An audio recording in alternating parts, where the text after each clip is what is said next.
Wah, keesokan paginya Pak Herman dan keluarga kecilnya pun beraktivitas kembali dengan normal.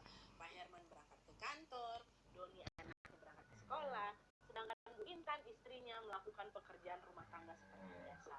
Pokoknya pagi itu berlangsung dengan sangat tenang, harmonis, tanpa ada keanehan. Tapi sekitar jam 9 pagi, Bu Intan yang lagi beres-beres rumah mendadak dikejutkan dengan suara ketukan pintu depan rumahnya. Bu Intan pun langsung meninggalkan aktivitasnya dan bergegas membukakan pintu depan.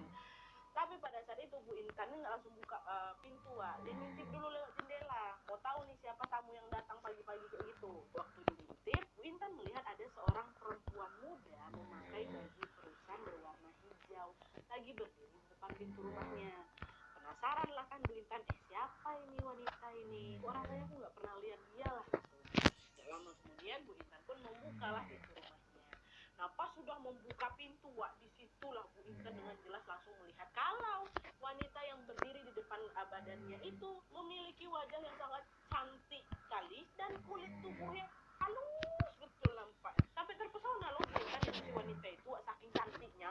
Siapa nih Allah, cantik sekali. Nah di saat yang bersamaan Bu Intan juga menyadari kalau wanita itu sedang hamil besar. Ya, tak lama kemudian wanita itu bilang, "Selamat pagi Mbak, saya cari Herman." "Ah, Herman suami saya? Anda siapa ya?" Bu Intan waktu itu langsung kesal kali dia, karena wanita yang baru ditemuinya itu kok berani nyebut nama suamiku tanpa embel-embel Pak kah, Kang kah, Mas gitu, langsung Herman. Nah kayak gitu, kok udah macam akrab kali kok sama suami aku, dalam hati Bu Intan kan. Terusnya wanita ini ngomong lagi, "Pokoknya saya mau ketemu Herman." "Ya kamu ini siapa? Ngapain cari-cari suami saya?" Kata Bu Intan makin marah lagi. Dan kalian tahu apa jawaban si wanita itu? Sambil memegangi perut besarnya, wanita itu tersenyum menyeringai sambil berkata, "Saya istrinya." Astaga. Dengar itu langsung deh pitam lah Bu Intan. "Astagfirullahaladzim, jangan bercanda kamu ya Mbak ya. Saya loh istrinya, kamu ini siapa? Kenal Herman dari mana kamu? Jangan sembarangan kamu kalau bicara. Enak aja, sembarang meletus saya mulut kamu tuh."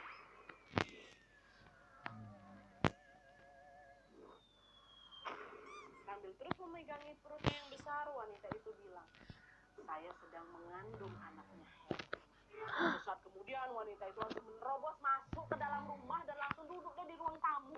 Makinlah marah lagi Bu Intan, dan karena dia tidak menyangka kalau suami Lucu. dia mengkhianati dia. Diliputi perasaan geram, Bu Intan pun langsung telepon ke kantornya Pak Herman untuk meminta penjelasan ini tentang siapa wanita itu. Saat sudah tersambung sama Pak Herman, Bu Intan langsung bilang, "Mas, kamu punya selingkuhan ya? Ini ada wanita lagi hamil besar ini, katanya dia mengandung anak kamu. Nggak nyangka aku Mas ya, kira kamu tuh baik, suami setia, ternyata aku malah selingkuh di belakang aku. Gadau Allah tuh Mas." Dengar ujian istrinya, Pak Herman langsung terkejut lah. Apa nih, aku nggak pernah selingkuh, apalagi menghamili wanita lain ya Mama ya. Jangan mengada-ngada kamu. Nggak percaya. Sekarang juga kau pulang, terus langsung aku temui wanita nih. Lagi nunggu dia di sini nyariin kau. Dengar hal itu, Pak Herman pun minta izin lah itu kan untuk pulang lebih awal dan segera bergegas balik ke rumahnya saat itu juga. Sesampainya di rumah, Pak Herman dibuat terkejut karena dia sama sekali tidak mengenal wanita itu siapa. Tapi di sisi lain wanita itu justru tampak sumringah kali waktu nengok Pak Herman. Pak Herman yang tidak mampu berkata apa-apa ini pun langsung bergegas menemui istrinya Bu Intan. Pada saat itu Pak Herman bilang, Ma, saya nggak tahu Ma, aku nggak kenal dia ini siapa. Jangankan ngambilin dia, lihat wajahnya aja baru pertama kali. Kalau nggak usah bohong kamu Mas, jahat kamu tuh sama aku. Bisa aja kamu tuh. Oh, nggak kenal nak mama. Istri Istri goib nak mama. Nah di sisi lain, wanita itu cuma duduk aja manis ya di sofa sambil memperhatikan Pak Herman yang lagi bertengkar hebat kali sama kamu. Sekali dia tersenyum gitu sambil menatap tajam Tidur ke pak. arah mereka berdua, seolah-olah sedang menikmati pertengkaran itu. Ketika mereka berdua sedang bertengkar, Doni anaknya Pak Herman pas pulang dari sekolah dari pintu pagar Doni mengucapkan salam, "Assalamualaikum, Doni pulang," katanya. Sesaat kemudian Doni menyadari bahwa kedua orang tuaku lagi bertengkar nih, terdengar suara sampai luar. Karena khawatir, Doni pun langsung bergegas masuk ke dalam rumah. Nah pas sampai di pintu ruang tamu, secara tiba-tiba Doni langsung berteriak, "Wah!" Pingsan langsung si Doni. Mendapati anaknya tiba-tiba pingsan, mereka berdua laki bini pun langsung dilanda kepanikan yang luar biasa. Kok pingsan anakku? Tanpa berlama-lama mereka pun langsung mengangkat tubuh Doni dan membawanya ke tempat tidur di kamarnya si Doni. Sesampainya di kamar, Bu Intan nangis itu kan, Doni kamu kenapa, dia berusaha menyadarkan anaknya. Nah Pak Herman juga gak kalah khawatir Wak, ditepuk-tepuk pipi si Doni sadar, Doni kamu kenapa Don. Sayangnya Wak, setelah beberapa saat berlalu Doni gak kunjung sadar juga. Akhirnya mereka pun sepakat untuk membawa Doni ke rumah sakit. Takut anak ini kenapa-napa ya kan. Nah waktu mau digendong ke rumah sakit Wak, Doni tiba-tiba terbangun tuh, tapi dia gak terbangun kayak gitu, udah langsung teriak Wak, ular, Doni takut ular, kata Doni berulang-ulang kali menjerit sambil menyebutkan kata ular dengan wajah yang terlihat sangat-sangat ketakutan. Mendengar anak yang menjerit histeris tuh, Bu Intan pun langsung akan dipeluknya si Doni. Ada ibu. Berkat pelukan hangatnya, Terpindah. Doni merasa kembali. Setelah Doni sudah bisa diajak bicara nih, barulah Bu Intan nanya, kamu kenapa? Nah, kamu lihat ular di mana?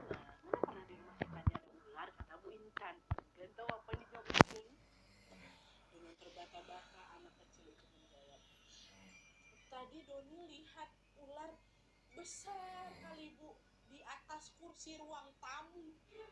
Di atas kursi ruang tamu ada ular besar. Nah tepat setelah mendengar jawaban Doni, Bu Intan sama Pak Herman langsung teringat tuh sama wanita hamil yang tadi yang bikin mereka bertengkar tuh. Mereka pun langsung gendong Doni sambil mengecek bersama-sama ke ruang tamu. Dan ternyata wanita itu udah nggak ada di sana, hilang deh. Wanita hamil yang ngaku-ngaku istrinya Pak Herman itu nggak ada. Di saat yang sama Doni juga menunjuk ke salah satu sofa di mana wanita itu tadi duduk. Di situ mah, di situ Doni lihat ular besarnya duduk di situ, kata dia. Dengar penjelasan Doni, Bu Intan dan Pak Herman pun langsung berpandangan satu sama lain. Apa ini? Mereka langsung diliputi perasaan takut yang sangat luar biasa. Tidak lama kemudian Pak Herman pun langsung memutuskan untuk pulang ke rumah orang tuanya untuk menanyakan kejanggalan yang dialami sejak semalam. Dari pulang dinas sampai yang orang tuanya. Kenapa ke rumah orang tuanya Nadia? Karena ternyata bapaknya Pak ini merupakan seorang ustadz yang memang memahami betul hal-hal macam ini. Udah tuh, pas nyampe di sana, ceritakan lah itu semua ke bapaknya kan. Kita sebut aja lah nama bapak ini Pak Mukti. Setelah mendengar cerita dari Pak Herman anaknya, Pak Mukti pun langsung menerawang dan mencari tahu apa yang dialami oleh anaknya dan juga yang dialami oleh menantunya. Tidak lama kemudian Pak Mukti pun mendapatkan jawaban tentang siapa sosok wanita itu dan kenapa dia mengganggu keluarganya. Pada saat itu Pak Mukti bilang, jadi wanita hamil yang datang ke rumah itu adalah makhluk halus berupa ular besar yang berubah menyerupai wanita cantik. Dia adalah penghuni hutan yang marah karena kamu tidak sengaja mengencingi sosok itu hingga membuatnya marah. Ini kencingi sosok, bukan tempatnya lagi, sosoknya. Kaget lah Pak Herman tuh dengar kayak gitu kan, Wak. Iya Pak.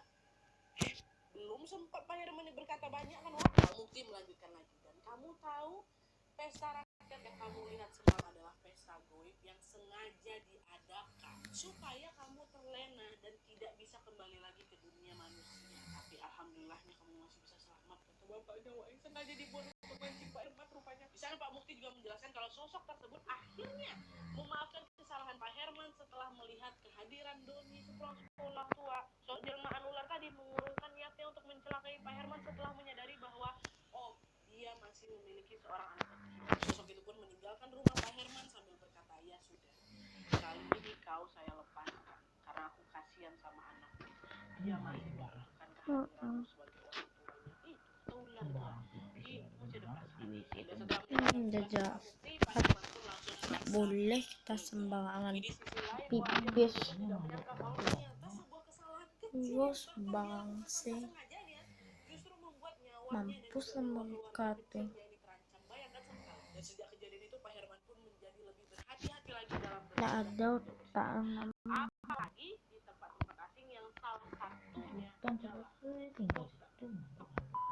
ya Oke, wajah makhluk tadi cerita horor dari Teteh kita bersama yang cerita Saraswati. ada otaknya dong. Teteh itu selalu epic dan banyak kali pesan di dalamnya. Melalui kisah yang dikirim sama Teteh, Kenapa nggak pipis di masjid aja nak? Di masjid tuh ada toilet. dimanapun kita berada. Aduh kan aja bang sama Nadia nak sendiri aja kita. Sadari mereka hidup berdampingan dengan kita. Oleh karena itu ada baiknya juga mengucapkan permisi terlebih dahulu supaya sosok itu tidak tersinggung dengan perbuatan yang Kayak kalau kita tinggal di rumahnya, permisi dulu kita nak. Dia langsung asal pipis, jadi marah. Setan. Jam 2. Aku bilang jam 1. Kan ada lagi. Kok takut mama, kan ada Allah. Anak-anak kan tidur dong, sumpah ada tidur. Dua mata perempuan dalam lukisan itu tampak sedang menatap Menatap ke arah Mesiko dan Irfan. Coba bandingkan cantik ya. masih banyak. Ambil cardus dulu. Hai, wassalamualaikum warahmatullahi wabarakatuh. Terima kasih sudah klik Ini apa nama judulnya lagi, mah? Masuk malam Senin, besok udah sampai kerja lagi. Itu berarti malam ini waktunya Lukisan perpus ya, tadi ular, sekarang lukisan perpus. Nusantara dari provinsi Sulawesi Selatan. Bentar lagi Pak Sulawesi udah mau habis nih. Jadi cerita malam ini aku mau mengajak kalian sedikit Sulsel. zaman-zaman kita waktu sekolah dulu. Biasanya pasti setiap sekolah tuh kan punya cerita horornya masing-masing ya. Aku yakin sekolah kalian itu pasti punya cerita yang turun-temurun nih, disampaikan sama angkatan-angkatan atas dari para senior maupun dari Kayaknya teman-teman ada gendong sekolah, ya kan? bayi. Entah yang tanya waktu itu, tapi pada saat itu entah kenapa kita jadi percaya gitu. Nah, hal ini juga jadi sebabnya Wawa kita ini, Wak. Cerita mistis yang berkembang di sekolah mereka ini adalah tentang sebuah lukisan Ini lama loadingnya, mah. Nah, konon katanya sosok perempuan dalam lukisan ini dulunya juga merupakan siswi di sana, Wak. Dan naasnya si siswi ini mengalami kejadian membuat dia gentayangan lah itu dan sampai kalau kita ini. Jadi bisa dibilang ini bukan cerita mistis isapan jempol belakang, dia bukan mitos-mitos aja kejadian salah kata si Wawa. Nah, penasaran sama kisah selengkapnya kan jadi tanpa lama-lama. Masuk aja ceritanya, Wak. Sekarang Kok bisa ya? sebelum aku masuk ke kisahnya, aku menyampaikan Guhip ini error. sayang aku semua karena di sini aku pengen Dengan selain itu mama kita juga dia ada tahu di sebuah sekolah negeri di salah satu kabupaten yang ada di Sulawesi Selatan, dan FPN dan mengirimkan kisah ini kedengaran sama studi Irfan lancar-lancar aja. Nah, lanjut lagi jadi ini ceritanya kan tadi Irfan ini baru saja selesai menjalankan kelas dan akan segera berganti besar baru kan. Nah, karena udah mau dari semester baru ini Wak, sesuai peraturan sekolahnya paket ya, buku paket yang selama semester depan. Buku paket ini didapat di perpustakaan sekolah. Baru lagi paket ini jadwalan hari ini kelas ini, besok ini, kelas ini, tapi kelas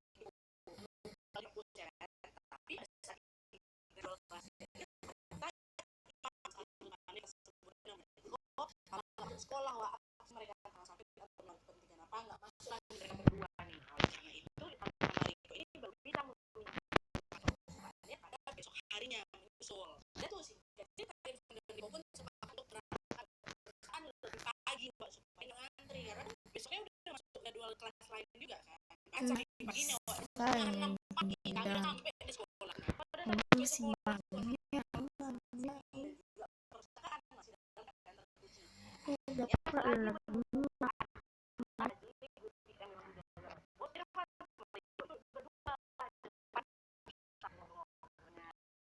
Aku iseng aja Nadia, aku nyeletuk lah kata si Irfan.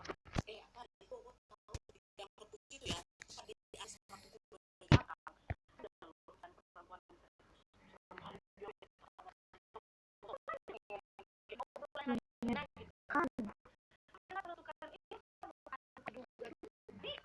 ini malah menjawab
1997.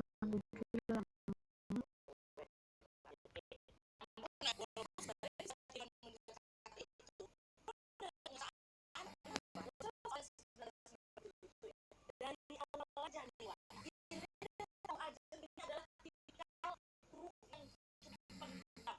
Baru kali ini dia aku tengok wajahnya tiba-tiba mau berita, mau menyatakan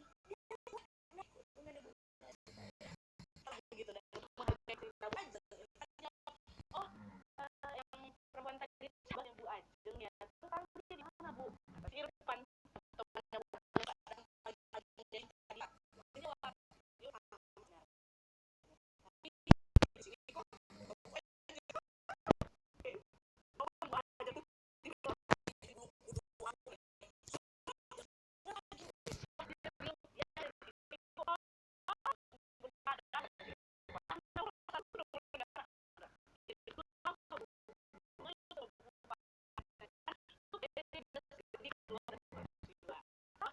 lagi ternyata pada ada tuh satu buku paket aku dan buku paket itu berada di rak kasih Enggak.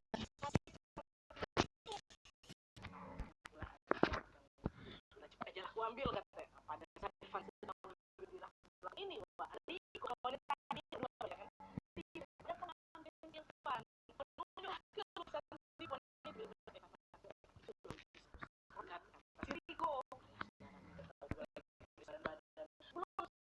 belum apa Wak seketika mereka dikejutkan dengan kemunculan yang tiba-tiba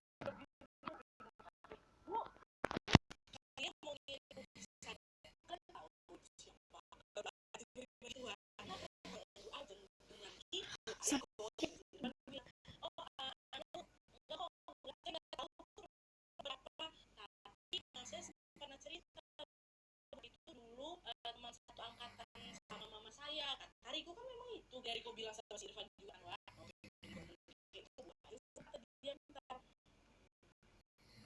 tiba-tiba Bu Ajeng tersenyum dia bilang gini oh mama kamu Dahlia ya Kok kamu bisa tahu mama saya Riko oh Bu Ajeng kan satu angkatan sama kamu terus mama kamu tahu apa lagi tentang ibu katanya ya Allah kan nggak sih Wak kan kok Bu Ajeng nanyanya apa lagi mama kamu tahu tentang ibu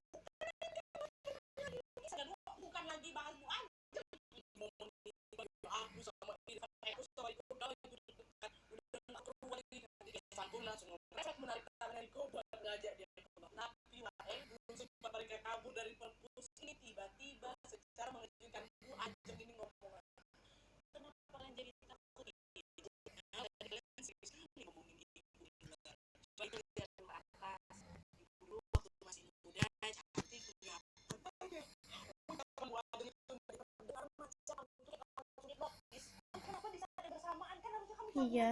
nggak tahu kenapa di waktu yang bersamaan tubuh aku sama Riko ini Wak mendadak kaku nggak bisa digerakkan dan anehnya di luar kontrol kami secara tidak sadar Irfan sama Riko ini Wak itu ngedongak kepala yang menatap lukisan perempuan yang lagi panjang itu sesuai dengan arahannya Bu Ajeng ini dan setelah mereka menatap lukisan itu Wak secara mengejutkan kedua mata perempuan dalam lukisan itu tampak sedang menatap marah dan dingin ke arahnya Riko dan Irfan. Apa langsung bergetar ketakutan kami tuh. Kami nengok loh nggak bisa bergerak tapi badannya. Di tengah perang yang masih karu-karuan itu tiba-tiba lagi Bu Ajeng bilang coba di kepala mereka masih sama seperti sebelumnya di momen itu lagi Irfan sama Riko macam terhipnotis hilang kontrol badannya hilang kontrol gerak badannya Wak secara tidak sadar lagi-lagi kepala Irfan sama Riko ini seolah dipaksa nengoklah ke arah Bu Ajeng lagi dan ketika mereka menoleh disitulah jantung Irfan sama Riko yang tercopot nah karena perempuan yang berdiri di samping mereka itu bukan Bu Ajeng melainkan seorang perempuan dengan seragam putih biru seragam SMP yang tampaknya usang kali dan yang membuat mereka ketakutan adalah wajah perempuan itu bayangkan sama kalian ya wajah perempuan itu hancur lehernya itu macam sepatah maksimal hidung sama mata ya terus-terusan mengeluarkan darah Oh my god. itu aku